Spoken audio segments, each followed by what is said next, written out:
I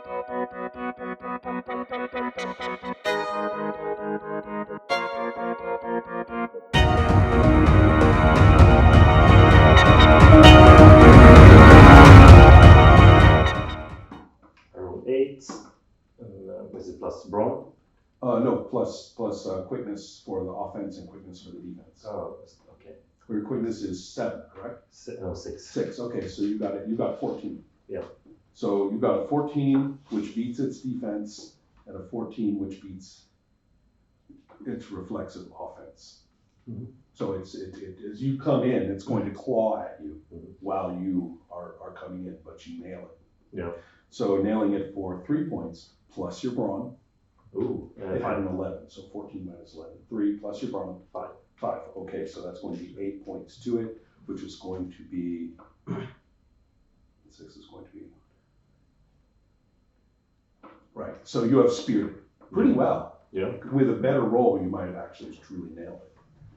So, and it has not had its chance yet. So it's going. You know what? Fuck it. It pumps brawn now. Okay. Pumps to the front. That's enough of this nonsense. You guys are going to get it. So, and we all know who's getting it now. Ready for it? So. Okay, so now I don't have any brawn and only 1 in quickness for the rest. Correct. Of it. Yeah. You are really. Not really. Yeah, you are somewhat best. Yeah. However, you do have charge. Okay. And let me fumble about here. Yes, with 1 charge. In psychic confrontation with the possessed, you can peer into space, you can pull them in, you have an advantage.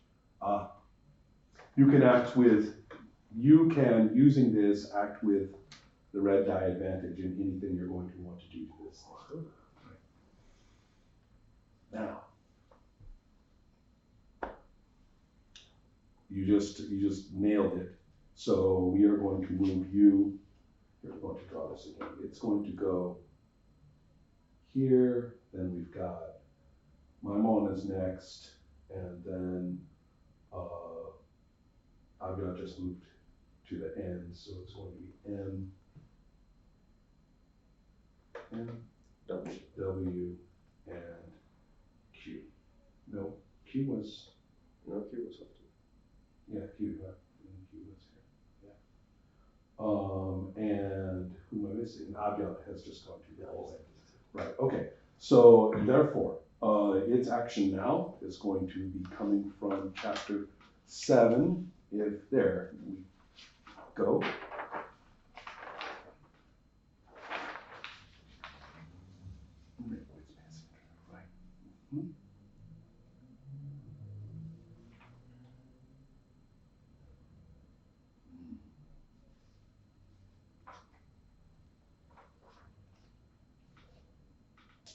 So it's at a disadvantage having been speared by you, so you have this again, but it's attacking you by actually wrapping you in a chain.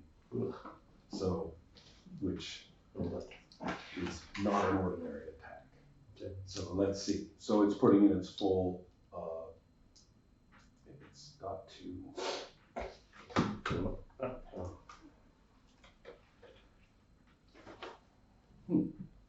That piece of paper was right here a second ago. Demon. Oh no, there it is. Yeah, I know. Okay, so yeah, it's going to be putting in. Okay, so roll for your defense against this chain whipping at you. Yeah, do I have advantage? In this case, probably not. No. Yeah, it's going to have it. So give it. Oh. I rolled 7. Oh. Okay, so let's see here. It has to split evenly, so it's going to be 4, 9, so it's 15 and 15. Yeah, and 13. 13 and 13? Yeah. You could have put everything into defense, you know. You could have split fully for defense. Okay. That would mean that you would take your quickness, which is what? 6. 6 and 6, that would be 12 plus your roll. Okay. But you want to do that? You did it with a system. I'm giving you a little leeway. Yeah, sure. But I want to do some damage. Oh, you want? Oh, well then, that's what we did. You didn't even split, did you? No. So what's your total? 13? Yeah. Okay, so in that case, its attack is going to. Sometimes you get people actually hurting each other, right? Yeah. In this system, when the splits work out a certain way, Yeah. you can get a mutual spear. And so, therefore, instead of doing damage to you, instead, you are going to be all wrapped up in chains. Okay. And just so you know, it just possessed your body in the real world. Oh, no.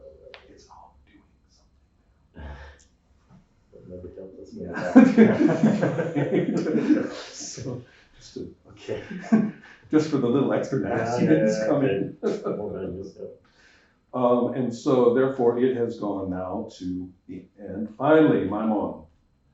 I'm not sure what I even can do with my artisan background. Yeah, you are in the non-weaponry. You were a wealthy and Wealthy and scholarly. wealthily and scholarly Talk him down.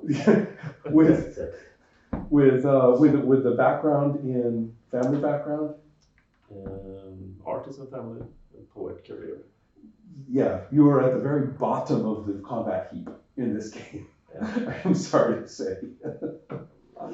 You're actually pretty formidable if you want to be. So, but yeah, what shall you do? Is it even worthwhile for me to try attacking it with my hands, or if I have a knife or anything? Because I feel it's a desperate situation and I want to help. Right. I want to help these these strangers that I have somehow connected with. Helping freeing him would be possible. He just got wrapped up in these chains. Yeah. And to let you know, what is it going to do now? Now it's turning back to its original target, which Good is point. Yes. Well, he's obviously the most warrior-like person here. Yeah. He's wrapped up in chains. But you're out. So. Yeah. Well, almost. Yeah. And so as I tell you, its attention is diverted. Yeah, I would like to try to free you. Okay. Try to unwrap the chains and pull out.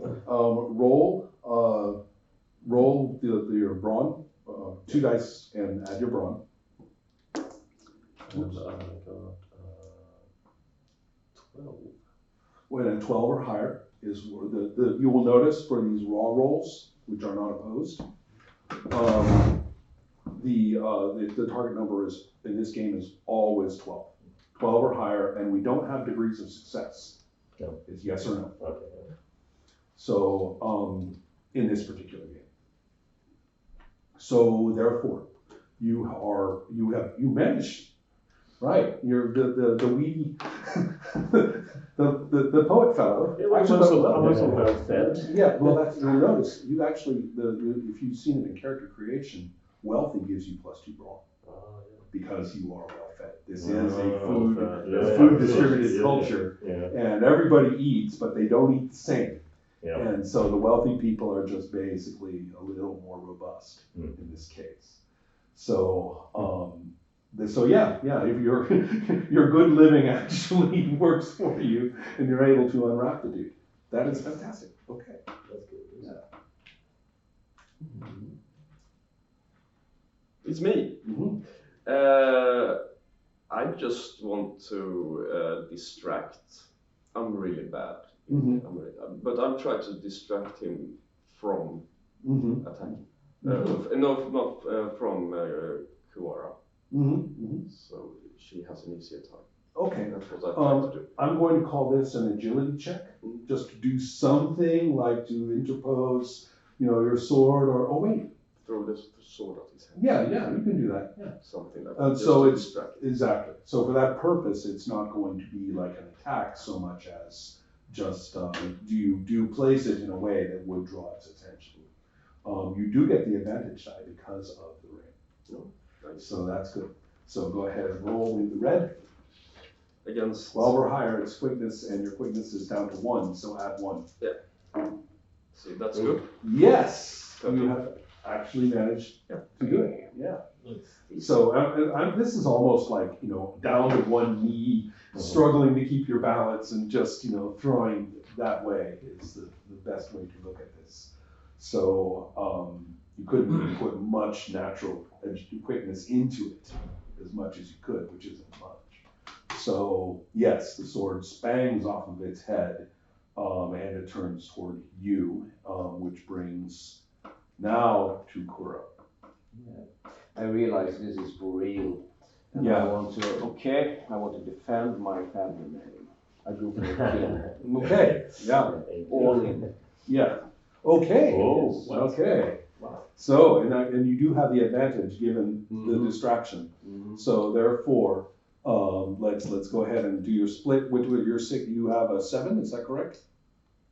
A 7 for your sorry, Quickness. 7 for quickness. 7, yes. 7. So that means that you're going to roll those 3 and add 14.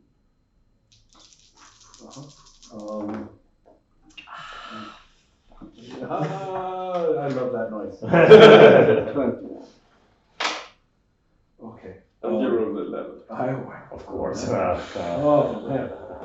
But it only had 2 quickness left. Or is it 2 or 4? Hold on a second. Again, that same damn sheet ran off. There it is. Thank God. Okay, 4 left. Okay, so that's going to be 15 and 15. So how much did you get? 21. 21. Still though. Still. No, 21 and 7 for defense. And yes, and a 7 for defense, correct. Oh, that's kind of nice, actually. Yeah. Uh-huh. So yeah, now remember what we said, right? Yeah, this is exactly how it goes. You are going to hit it for the 6 points, which is going to be for it 1, 2, 3, 1, 2, 3. That's going to have it with 1 brawn left and nothing else. And yet you are going to be taking 15, 7. You were taking 4 points to brawn and 4 points to quickness. Right. So this is really gruesome, guys. This is like, it's almost as though, do you mind me describing the way I see it? Yeah, The way this would work? Yeah. She would actually be coming right up behind it at an angle, directly in its blind spot. And the way she moves, you think she's coming in at the top.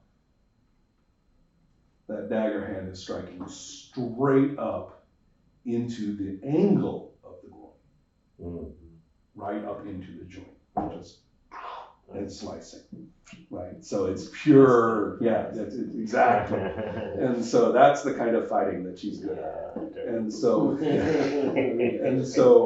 but at the same time, it's turning, seizes you in this crushing hold.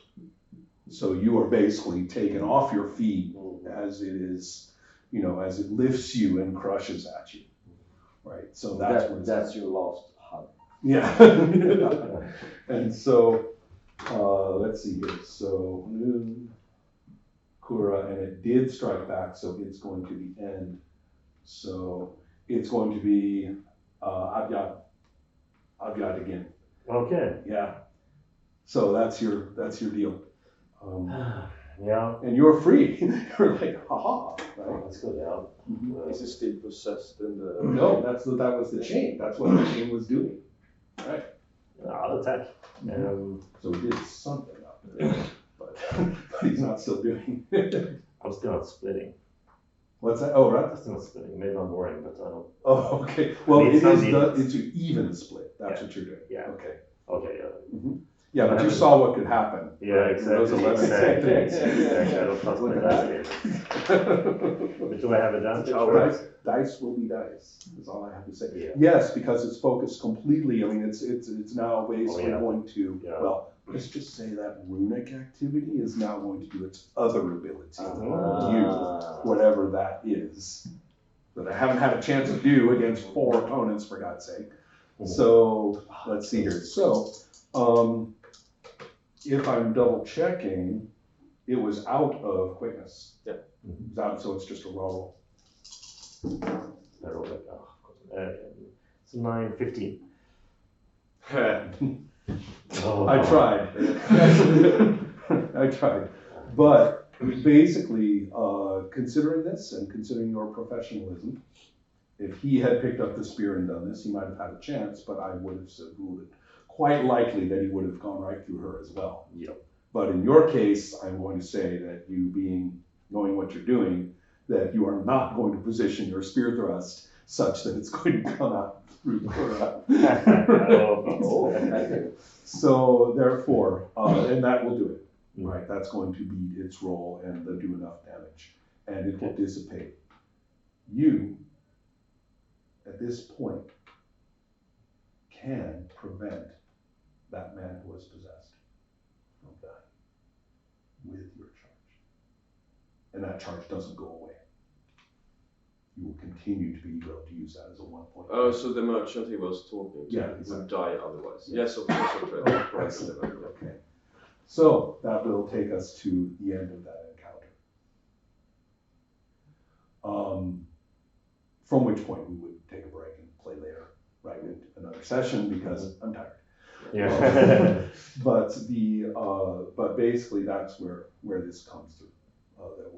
We have these psychic confrontations with people who are being possessed, and then we go deeper and deeper into the legendary, if you want to, or we try to keep our fucking lives going in any possible way, right? And we will see how it plays out for people. There are several things that happen.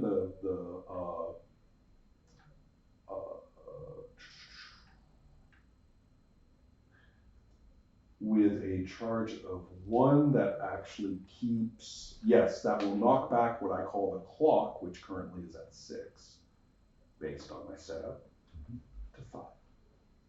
That would not happen if you had all been working without charge. You had a person in the fight with charge, you defeated it, that knocks it back to 5.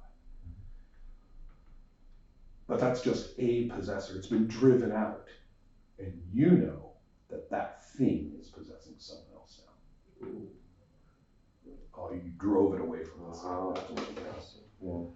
So you have to go deeper to achieve more. And as you have seen, a couple of you have seen, bad things are starting to happen around the city too. Right?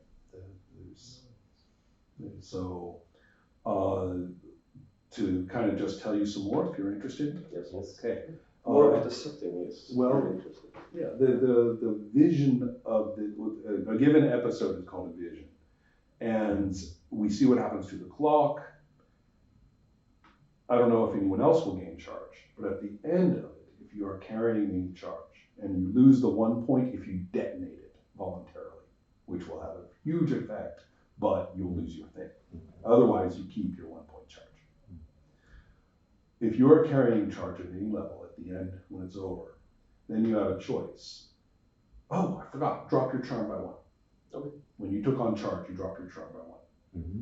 Now, at the end of the vision, you can either say, no, I want my charm back. I give up all my charge. And that's fine. Or you can say, oh, no. This character keeps that charge. It goes onto the sheet for the next person. And the charm loss is left. And so and also your reputation changes. In your case, if you did that, you would go from being, okay, so that's chapter 5.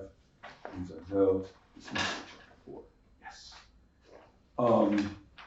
Yes. Your reputation is what? Hard bargain. Oh, you're a hard bargainer. Okay, interesting. We haven't seen that much.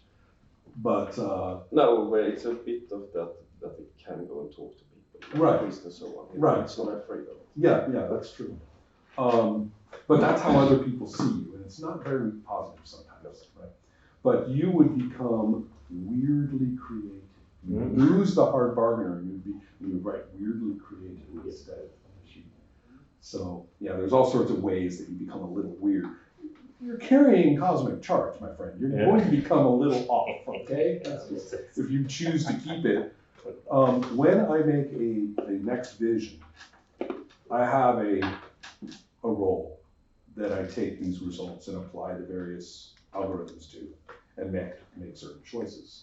But one thing that would happen in this case, 12 years would pass. So the next vision is 12 years later. You are not allowed to play the same character in the next vision. You would pick one of the 10. Mhm. I don't think you guys heard this, but to start a game like this, we all make 2 characters and we all put them Yeah, in, right? And so you would have picked that one. Whether you made them or not, you would have, it's fine, but you would have picked that one to play. And so the next vision, you're picking someone else. And if someone picks Kura, she's going to be 12 years older. If you pick someone who hasn't been played yet, they enter play as written right now. You see, so they were 12 years younger, but when we didn't see them. Yeah. So that's how we continue with the vision. And we will never really determine whether the world ends. There are criteria for when we stop playing if we want to among them, but the point is that we are leaving that in the realm of the unknown fiction. Either it didn't, and these are sort of, did you guys stop it, or were you just fucking crazy, or you know what? Or it did, and this is how it happened. We'll just leave that up to your own individual artistic take on what it all means. Right? The way you gain charge is you have to say where your character is at in terms of what has happened. And you said we have to go into the past. It started into the past. You know, the past is the present. We have to grasp that. That's a statement. Not everybody believes that. That's a statement. So you guys can develop those personal statements for your characters through the course of the vision. If you don't, you aren't going to gain charge. If you do, in the right places, you will. Yeah. So, yeah. So, and that's up to you guys. So, and it's perfectly okay if a character says, "This blows. This is terrible. I want my kid. I want my life. You know, I'm blah blah blah. Everybody, psychic combination. Fuck you. Blah blah blah." Right? You can do it. Yeah. That's okay. So we see how the characters struggle with how militant they want to get. Who's going to decide? We have got to change our. Who was it? We have got to change our behavior, right? We have to tell people. I can't remember which character, but it was you, right? We have to get people to be different. We have to start, are you going to start becoming a little bit of an evangelist and start telling people how they should act and trying to get that rolling? Your characters might become, very normal characters might become very, very, very strange. More coffee. Yeah. So that is the way this one plays. Yeah, that's interesting. I like this setting. Yeah, thanks. That's Really good setting. Yeah.